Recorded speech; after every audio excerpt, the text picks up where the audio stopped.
Bonjour mes amis, bienvenue.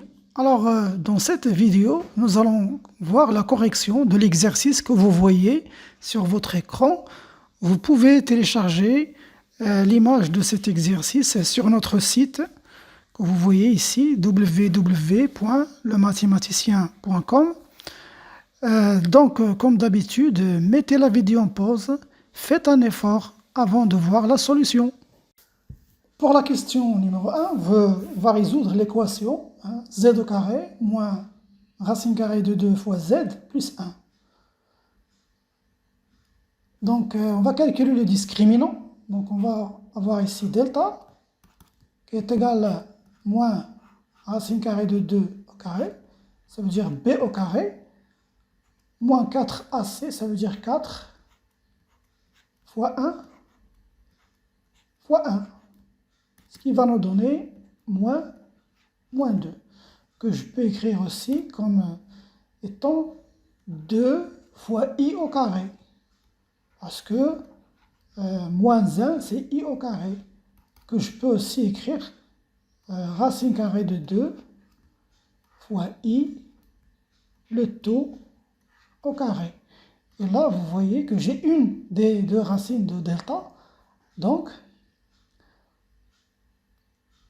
alors, delta, qui est égal à racine carrée de 2, est une racine carrée de delta.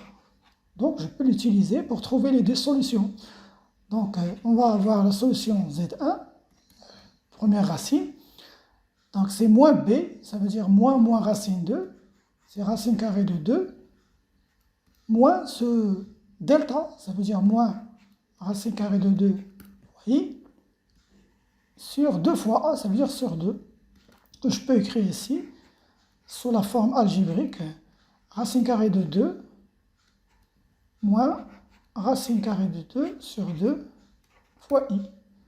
De même, deuxième racine z2 va être égale à moins b, ça veut dire racine carrée de 2, cette fois plus cette racine, cette petite delta, ça veut dire racine carrée de 2 fois i sur 2.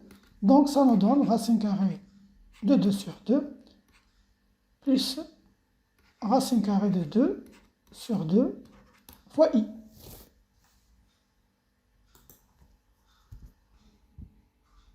Alors pour la question 2, petit i, on nous demande ici de montrer que, ou bien vérifier que Rm égale à M' équivalent à Z' égale à A fois Z. Bien dire que l'image de M par la rotation R égale à M', ça veut dire, cela est équivalent, que Z', ça veut dire l'affixe de M' moins 0. Alors 0, c'est l'affixe du centre de la rotation. Et puisque le centre de la rotation, c'est le point O, ça veut dire que l'affixe de O, c'est 0. Égale à l'exponentielle i. Ici, à côté de i, on va mettre pi sur 4 parce que c'est l'angle de la rotation. Pi sur 4, qui est l'angle de la rotation, fois z, l'affixe de m maintenant, moins 0, l'affixe du centre. Eh bien, cela est équivalent à dire que z' égale à l'exponentielle de i, pi sur 4, fois z. Eh bien, ça, on le connaît, c'est l'affixe de A. Donc, cela est équivalent à dire que Z' égale à A fois Z. Alors, pour la deuxième partie de la question, on nous demande ici de montrer que l'image de C par la rotation R, c'est B. Autrement dit, on doit montrer que B égale à A fois C, d'après ce qu'on vient de montrer ici. Rm égale à M', ça veut dire que Z' égale à A, Z. Là, il y a une équivalence. Ça veut dire, si j'arrive à montrer l'égalité ici, ça veut dire que Rm est... Donc, si j'arrive à montrer que l'égalité B égale à A fois C, cela va être équivalent à dire que RC égale à B. Donc, on n'a qu'à montrer cette égalité-là. Et pour cela, on va calculer A fois C. Le mieux, c'est de calculer A fois C. Et après des calculs, on va se retrouver avec B. Alors là, pour effectuer ce calcul, on va avoir besoin de connaître la forme algébrique de A. Donc, je vais d'abord trouver la forme algébrique de A pour effectuer le calcul avec C. Donc, on a A égale à l'exponentielle de I pi sur 4. Ça veut dire que A égale, alors je connais ici, vous voyez le module c'est 1 et l'argument c'est pi sur 4. Ça veut dire c'est cosinus pi sur 4 plus I sinus pi sur 4. Et donc ça vaut racine carrée de 2 sur 2 plus racine carrée de 2 sur 2 fois I. On connaît le cosinus de pi sur 4, c'est racine 2 sur 2. Et donc maintenant je peux calculer le produit A fois C. Donc, alors, A fois C va être égal à A fois B bar, parce que on sait que C, d'après les données ici, c'est B bar. Et donc ça va nous donner racine carrée de 2 sur 2 plus racine carrée de 2 sur 2 I. Tout ça fois B, B qui est égal à racine carrée de 2 plus 1. Alors maintenant B bar, ça c'est la partie réelle. À la place de plus, je vais mettre moins. Parce que là, il s'agit de B bar. Bien, je développe. Égal à, donc racine 2 sur 2 fois 2, ça va nous donner 2 sur 2, c'est 1. Racine 2 sur 2 fois 1, c'est racine 2 sur 2. Racine 2 sur fois moins I, donc c'est moins racine carrée de 2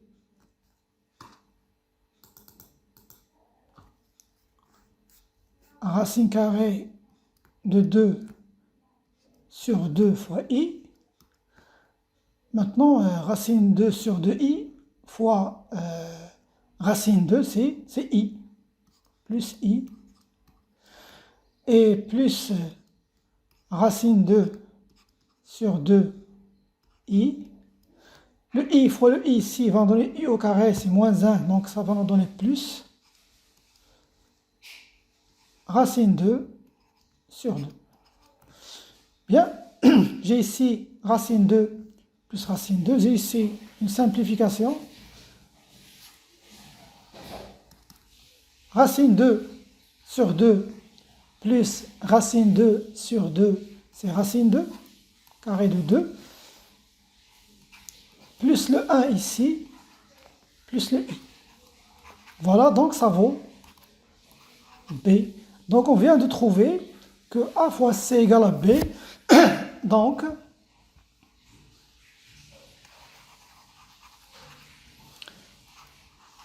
RC égale à AB. II, dans question 2, on nous demande dans une première partie, là, dans un premier temps, on demande de montrer que le module de B égale à ça, égale à la racine carrée de 2 fois 2 plus racine carrée de 2. Bien, c'est très simple.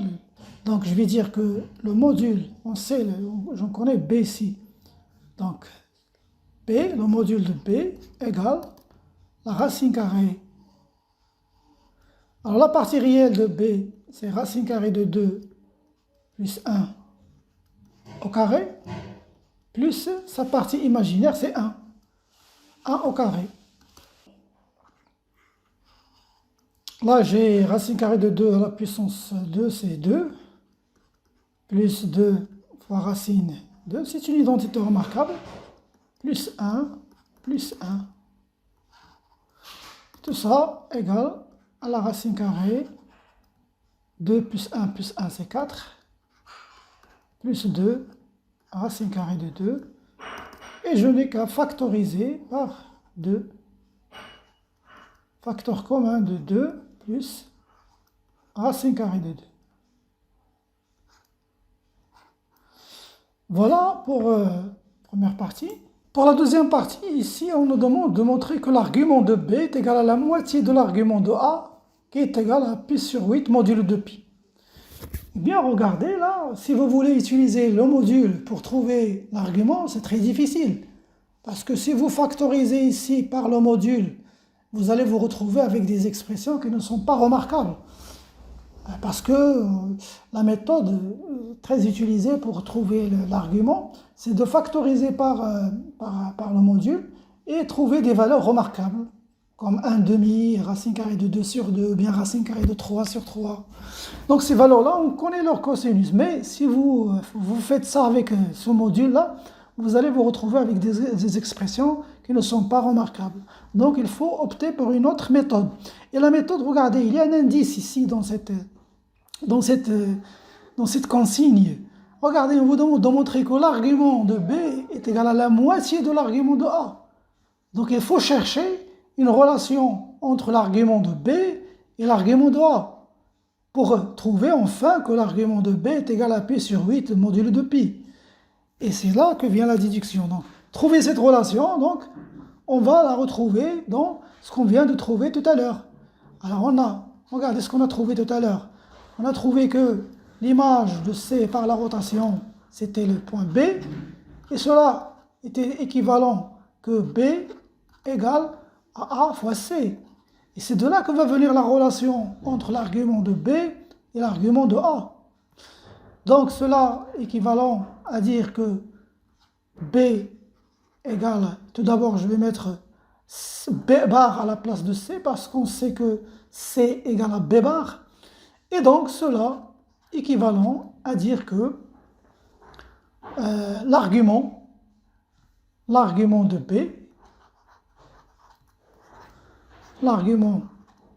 de B, égale à l'argument de A fois B bar.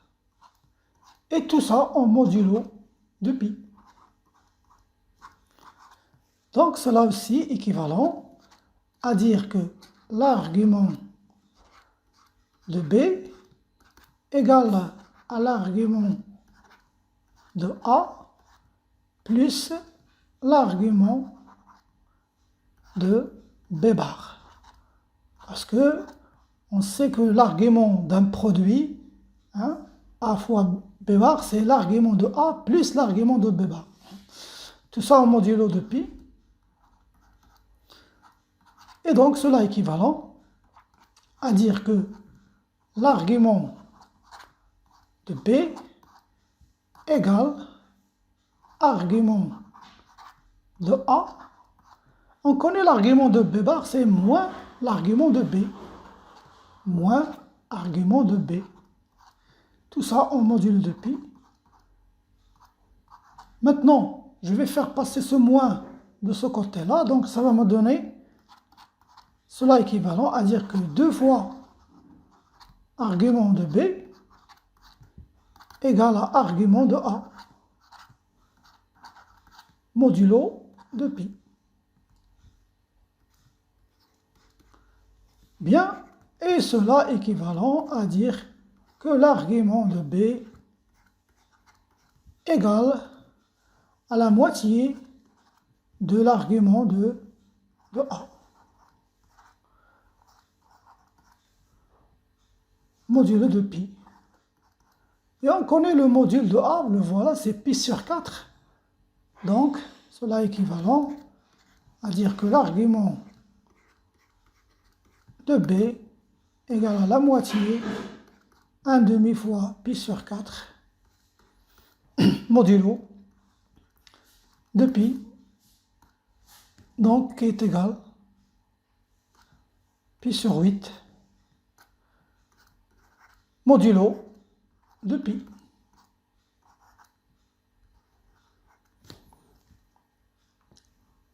Pour la question 3, petit i, on nous demande de vérifier que b moins d est égal à i fois c moins d, avec ici d, la fixe du point d, qui est égal à racine carrée de 2. Donc ici, je vous ai noté les affixes de b, c'est racine 2 plus 1 plus i, et au c, c'est le b bar, ça veut dire que la racine carrée de 2 plus 1 moins i. Donc, montrer que b moins d égale à i fois c moins d, ça revient aussi à montrer que b moins d, si on le divise par c moins d, parce que ici est différent de d, et bien ça va nous donner i. Donc si on arrive à montrer ça, ça veut dire qu'on a montré ça. Donc c'est ce qu'on va essayer de faire. Le plus simple, c'est de calculer cette fraction, b moins d sur c moins d, et dire qu'il vaut i. Et donc, on trouve ce qu'on veut. Donc c'est ce qu'on va calculer. On va calculer b moins d, b moins d sur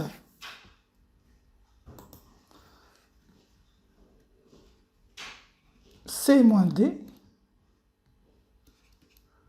Donc ça va nous donner racine carrée de 2 plus 1 plus i moins racine carrée de 2 sur racine carrée de 2 plus 1 moins i moins racine carrée de 2, ce qui va nous donner 1 plus i sur 1 moins i. Et donc, on va multiplier fois ici le conjugué de 1 moins i, c'est 1 plus i. Donc ça va me donner 1 plus i fois 1 plus i sur 1 moins i fois 1 plus i. Et donc, ça va nous donner, on va développer 1 fois 1, c'est 1, plus i moins 1. Tout ça sur, et si vous avez l'identité remarquable, c'est 1 plus 1. Et donc, ça nous donne 2i sur 2. On va simplifier ici. Et donc, ça nous donne i. Alors, b moins d égale à i fois c moins d. Bien, maintenant, pour la deuxième partie de la question 3, déduire la nature du triangle BC. Déduire, ça veut dire ce qu'on vient de trouver. On vient de trouver que b moins d égale à i fois c moins d, ce qui est équivalent tout à l'heure que c'est b moins d sur c moins d égale à i. Donc, puisque b moins d sur c moins d égale à i, donc cela est équivalent à deux choses. Ça veut dire que vous avez deux nombres complexes qui sont égaux. Ça veut dire que l'argument de ce nombre-là égale à l'argument de i, et le module de b moins d sur c moins d est égal à i. Donc je vais dire que cela est équivalent à dire que le module de b moins d sur c moins d égale à le module de i, et l'argument de b moins d, ça c'est la définition de deux nombres complexes égaux. C moins d égale à l'argument de I en modulo de pi. Et donc, cela est équivalent que ici le module de I c'est 1, et donc cela est équivalent que le module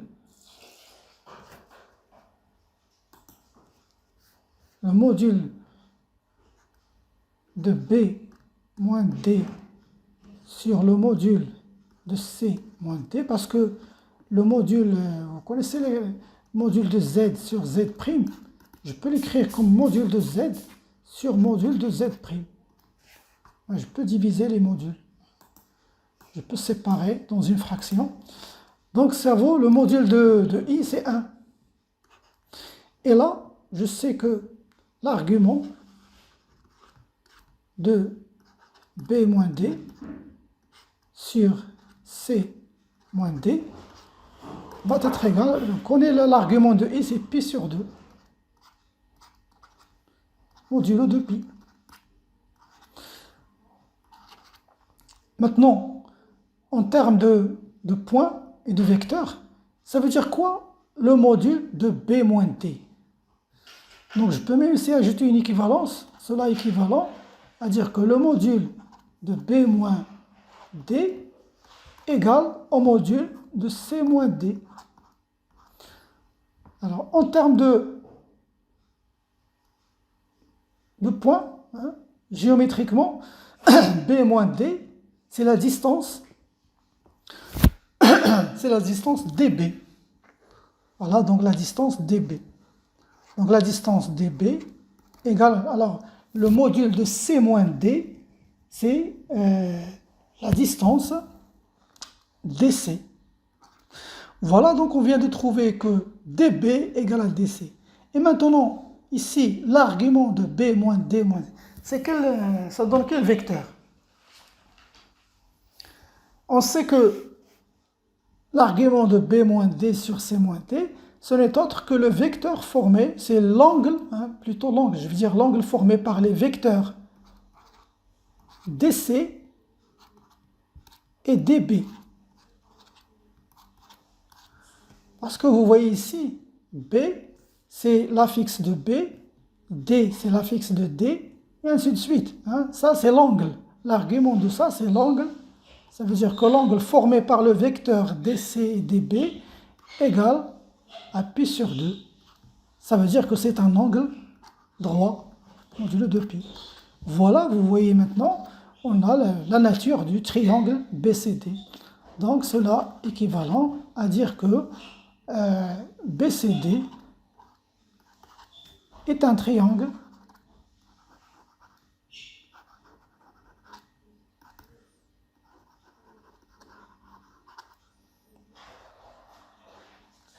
rectangle et isocèle